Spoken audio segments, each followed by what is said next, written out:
Alright, so today I want to introduce you to the Desert Ghost ball python. And if you haven't heard of the Desert Ghost, I'd say it's not surprising. There's not a lot of people working with the Desert Ghost. And as a matter of fact, I had a question in the comments section under one of my videos, and someone asked, what do you think is the big morph that's going to come to the ball python industry that everybody's going to want? And I think the Desert Ghost has the potential of being that spectacular morph that everybody wants. As a matter of fact, last year I invested pretty heavily into the project. I bought a male and a female, and it's a recessive gene, so I actually bought two visuals. And I was kind of looking around at all the different combos that go with the Desert Ghost, and I'd say probably the thing that goes best with it is Pastel.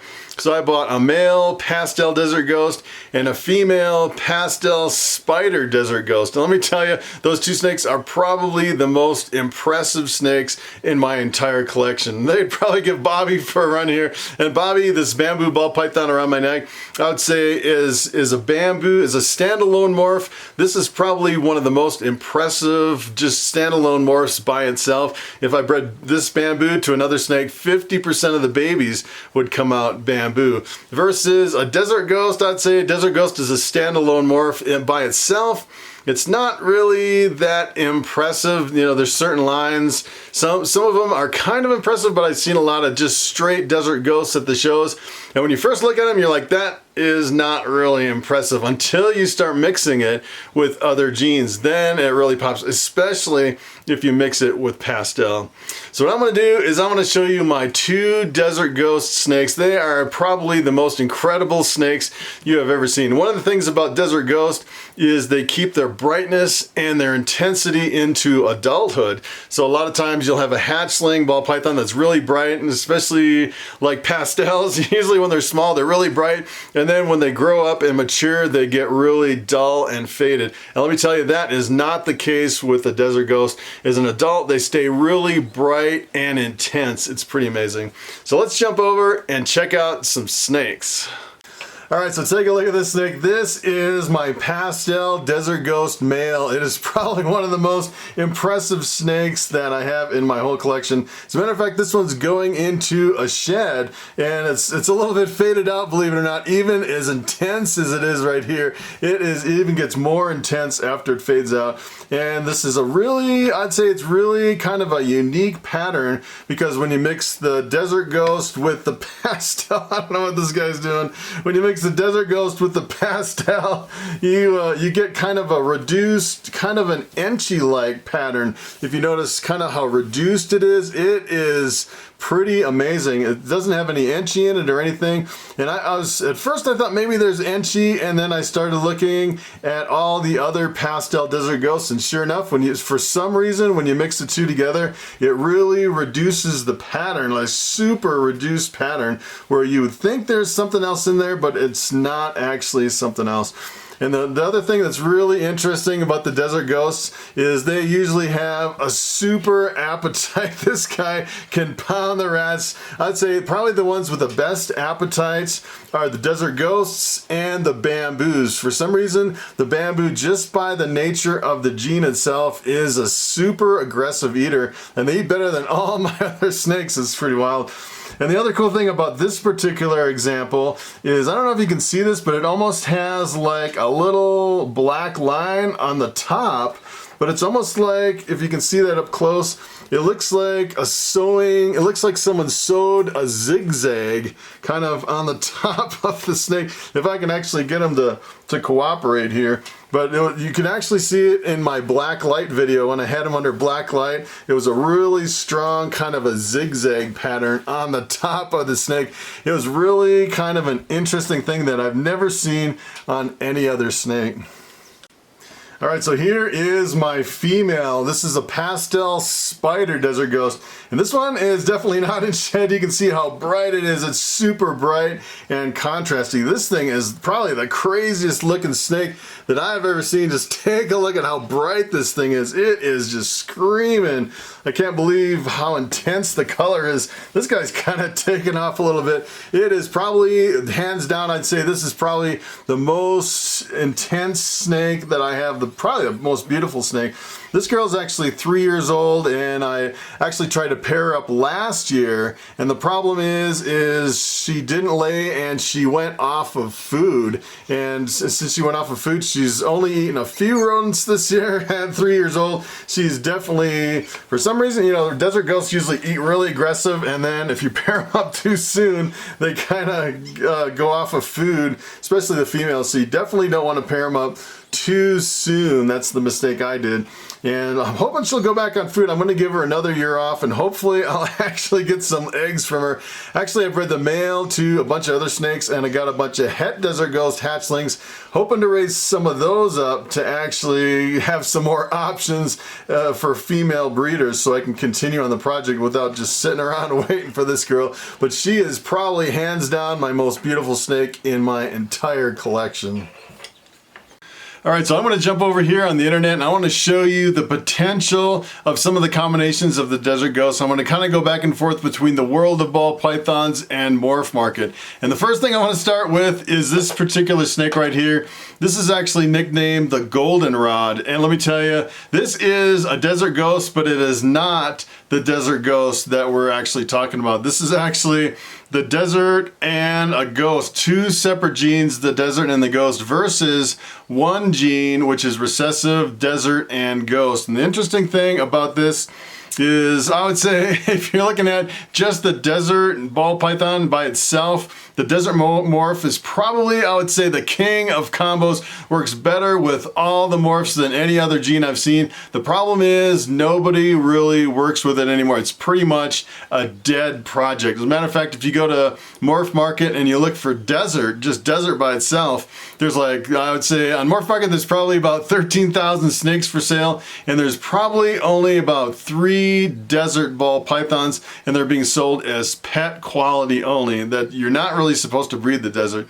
And really what it comes down to is if you breed the desert, the females have a problem with the fertility. So I've actually seen some people where they say the females are actually infertile when you're talking about the desert, and I've actually seen some other articles that say the female will actually lay eggs. All the eggs will be infertile every single time. As a matter of fact, a lot of times when the female lays eggs, it can actually die during laying the eggs. So that is a completely separate gene that we're talking about. That is the desert. And unfortunately, if you mix the desert with the ghost gene, which is a completely separate recessive gene by itself, you get a different kind of a desert ghost. And this is not what we're talking about. This is actually 2 genes. Looks completely different than the desert ghost. And if you come over here, this is the desert ghost, one single recessive gene. You definitely don't want to get them mixed up. As a matter of fact, there's a lot of people that come up to certain tables at the reptile shows and they'll see desert ghost and they go, oh, we got to stay away from desert ghost because of the females. And that is actually incorrect. The desert ghost is fine. You want to stay away from the desert. And it gets really confusing, I'd say, because you can actually make a desert ghost with the desert. And it's just like, I mean, you have to really learn all the genes. You have to really hone in and ask the breeder, all right, is this something I want to buy, or is it the problem with the females, the desert gene? So if you look at the desert ghost, this snake, I would say, is pretty impressive by itself. If you start looking through some of just the straight desert genes, I would say some of them are a little bit more yellow, some of them are a little bit faded out, and some of them are really not that as contrasty. They don't really have the contrast as some lines of desert ghost. So this is just the base morph desert ghost, which is pretty interesting. And when we start mixing genes together, so for example, when I showed you the pastel desert ghost, I want to kind of backtrack. I want to show you first what the pastel looks like. This is just a straight pastel, and there's different lines of pastels. Some of them are really bright, some of them are not so bright. And if you can see some of the examples of some of the bigger pastels, they actually start fading out. Like right here, it's kind of faded out.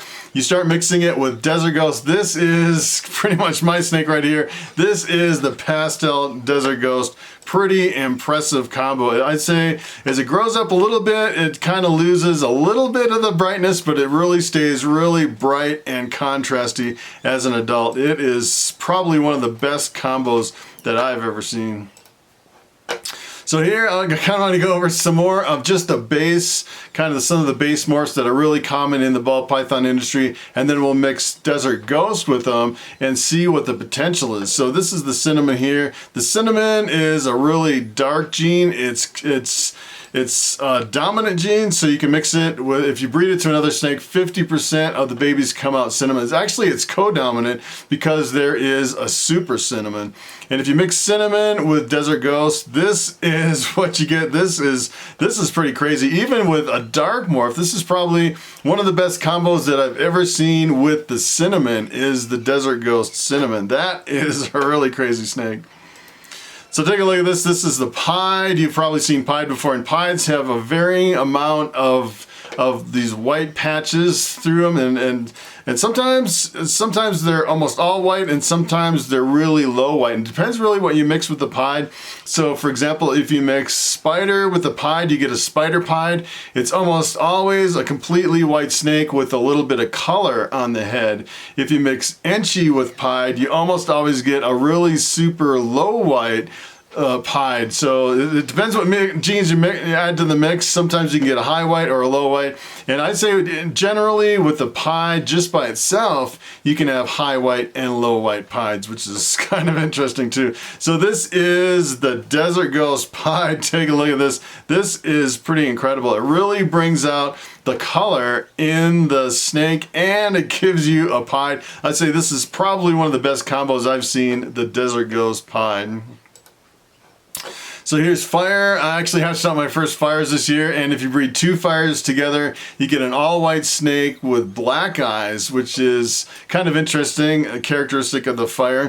And the fire is usually, I would say, a lightening gene. You can mix it with pastel and really lighten and enhance it. Usually lightens up and really cleans up the snake too.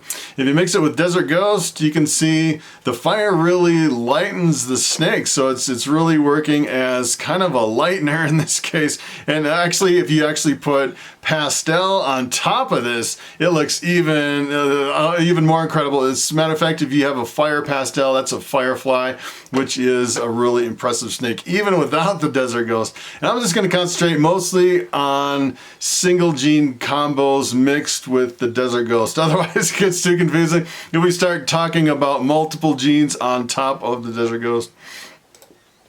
So this is the Pinstripe. You know, the Pinstripe is one of my favorite morphs. It's a really super gold snake. And looking at this picture, it doesn't even do it justice compared to actually holding it in your hands and just seeing how bright gold the snake is. I just love the Pinstripes.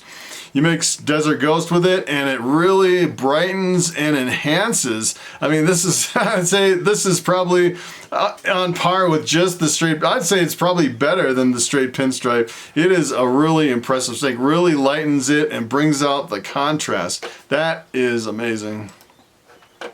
So this is enchi, and enchi tends to reduce the pattern even more. And the funny thing about enchi is not only does it reduce the pattern, but it also increases the brightness and the contrast in a lot of the combos.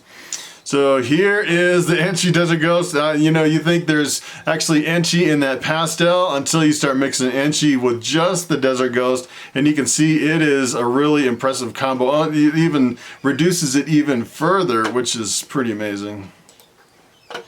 Here's the champagne. I'd say champagne's kind of a hard sell because you mix pretty much anything with the champagne and you get pretty much a different color, faded out champagne with no pattern in a lot of cases. It pretty much washes out all the pattern, just slightly changes the color of the champagne. And this is what happens when you mix it with the Desert Ghost. It's kind of an interesting combo. I said this is, they're pretty much fighting for dominance. I'd say as far as all the other snakes trying to mix in with champagne, this is probably one of the most interesting that I've seen that actually has a pretty strong effect on the champagne. Here's the Mojave, and the Mojave is similar to the lesser. It's in the blue-eyed leucistic complex. You mix Mojave with pretty much anything else in the blue-eyed leucistic complex, and you get an all-white snake with blue eyes. It's a really powerful gene. Mojave is pretty much one of the genes, I'd say one of the most popular genes in the ball python industry. You mix it with Desert Ghost, and you get what looks like a Mojave, but look at the color and the contrast. It gets kind of dark on the top and really sharpens up. I really like the Desert Ghost Mojave. I mean, you start mixing it with a lot of these jeans, and the more I see, the more I'm really sold on the Desert Ghost. It's pretty impressive. So here's the banana. The banana, I'd say, is pretty dominant. It's close to the champagne in a visual dominance when you start mixing it with other jeans. The cool thing about the banana, though, even though it's visually dominant, a lot of times you'll see a lot of the patterns of the banana coming out. So sometimes you get really impressive combos. I'd say it's probably one of the best jeans you can mix with almost anything, and you make a visually really impressive snake.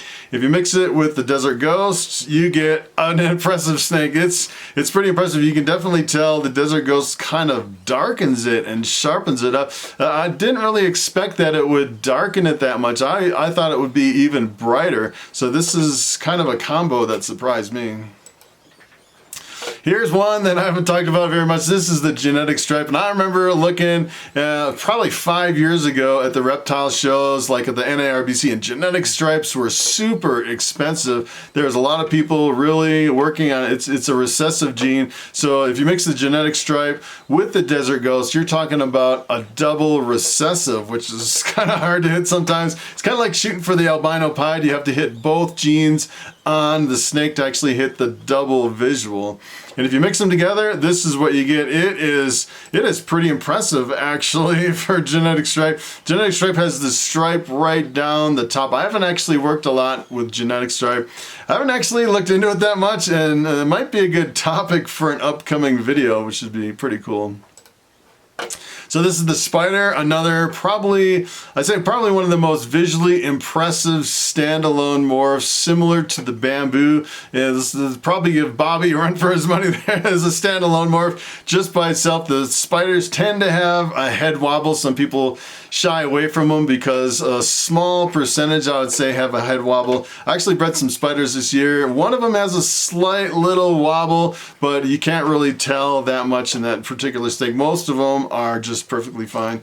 You mix them together and you get a really interesting snake. The Desert Ghost really intensifies, sharpens the lines, brings the lines all the way down instead of the spider pattern right on top of the snake. I thought that was pretty interesting. And the weird thing is like in this example, it's kind of browned out. This example, it is more intense. You can see it still has a little dark pixelation on the side. So you know what I'm thinking, if you actually did a pastel spider Desert Ghost, well, we actually saw one because I actually showed you one at the beginning of this video, and I would say, yeah, that is a really super impressive snake. So this is the chocolate, and the chocolate is a dominant morph, so you breed it with something. 50% of the babies come out chocolate, and I haven't really worked a lot with chocolate. And as a matter of fact, I haven't seen a lot of chocolates at all. As a matter of fact, there's only one picture here. It's a really dark morph. If you're into the dark stuff, chocolate is the way to go. You mix the chocolate with the Desert Ghost, and you get this snake, which is kind of interesting. It almost looks like a darker pastel Desert Ghost. It almost darkens it up, which is really, I really like the contrast on this. And it seems like some of these pictures aren't really doing the snakes justice. I think some of these might be a little bit underexposed. And kind of like the snakes I showed you at the beginning, if you actually hold them and see them in person, it is so much more impressive than just kind of a picture that may or may not be photoshopped or have the right exposure. So the leopard ball, I'd say the leopard is really probably the king of combos. It's probably right below the desert. The desert, if it wasn't for the problem with the females, it would be hands down the king of combos. And I'd say right behind the desert is the leopard. The leopard probably works better with all the genes than any other morph that I've seen. You mix the leopard with the Desert Ghost and you get a really crazy looking snake. I really like the Leopard Desert Ghost. As a matter of fact, I am gonna get Leopard in my collection pretty soon. It's actually invested quite a bit of money into some different genes this year. Probably next year I want to get something with Leopard in it and bring that into my collection. So I'm over here on Morph Market. There's like 13,000 ball pythons for sale. As a matter of fact, if you look at the history of all the snakes that have been for sale and that have been sold, there are over 100,000 ball pythons here on Morph Market. And if you sort just by the ones that are for sale and that are Desert Ghost, there are only 76, which kind of surprised me. I can't believe that there's more people into the Desert Ghost project. And the interesting thing is I actually bought my two from, if you start looking at these ads, they're from Fireball. There's a few more people into it, but I'd say probably, you know, when I bought mine, almost every single ad was from Fireball, and it seemed like they are really specialized in the Desert Ghost. That's where I got my snakes from, and they pretty much cornered the market. They're almost the only ones that I've seen that are really heavy into the Desert Ghost. And over here, I actually sorted by all the Desert Ghosts, the ones that are for sale and the ones that have sold on Morph Market, and there are only 778, so there have been quite a few, but I would say not as many as something like the Mojave, where it has an incredible, I think the Mojave had like, you know, 7,000 snakes on here versus only 700 for Desert Ghost. So I think it's kind of a hidden gem in the ball python industry. As a matter of fact, if we go back here and look at the lowest price, just these snakes right here, it looks like just to get into the project, the cheapest one you can find is $400, and that is without shipping. So you're talking about $450. Here's a Pastel Desert Ghost for $500. So I can't even remember what I paid for mine. I think it was close to $2,000 for the pair. Is pretty expensive back in the. Of course, it's been a couple years since I've actually bought them. So I want to show you just a couple more combos over here, kind of going back between the World of Ball Pythons and Morph Market, because these particular snakes weren't actually on the World of Ball Pythons. So another morph that works really good with the Desert Ghost is Orange Dream.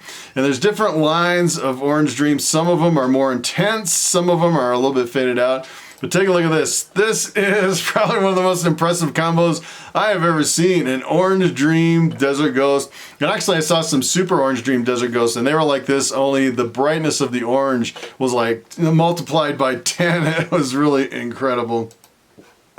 So here's a Lemon Blast. You know, I have a lot of Lemon Blast females. I actually produced a Super Pastel Pinstripe 100% het Desert Ghost, and I want to hold that back as a breeder, so I'm trying to get Pinstripe into the Desert Ghost project. So I'm always thinking, all right, if I actually make a Lemon Blast Desert Ghost, what is it going to look like? And this is impressive. Take a look at this snake.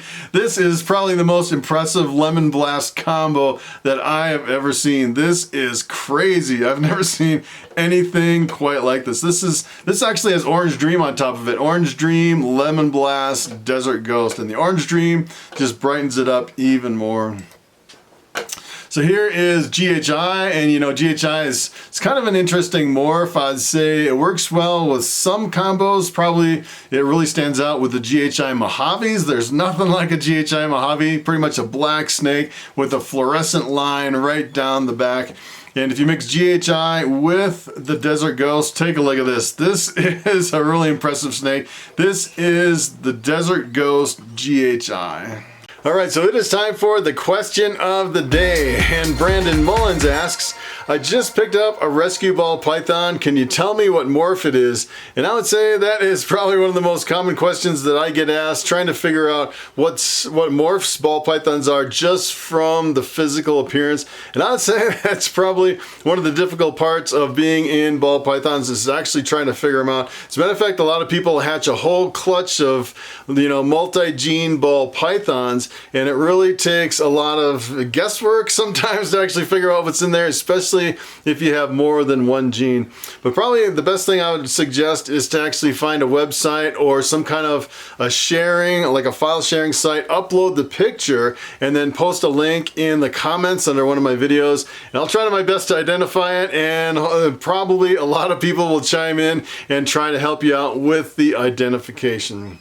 So I want to thank everybody for watching, and I want to especially thank my Patreon supporters. I just started Patreon, and I have quite a people jumping on the bandwagon supporting me over on Patreon. I'm going to leave a little end screen and list all their names. That is pretty awesome.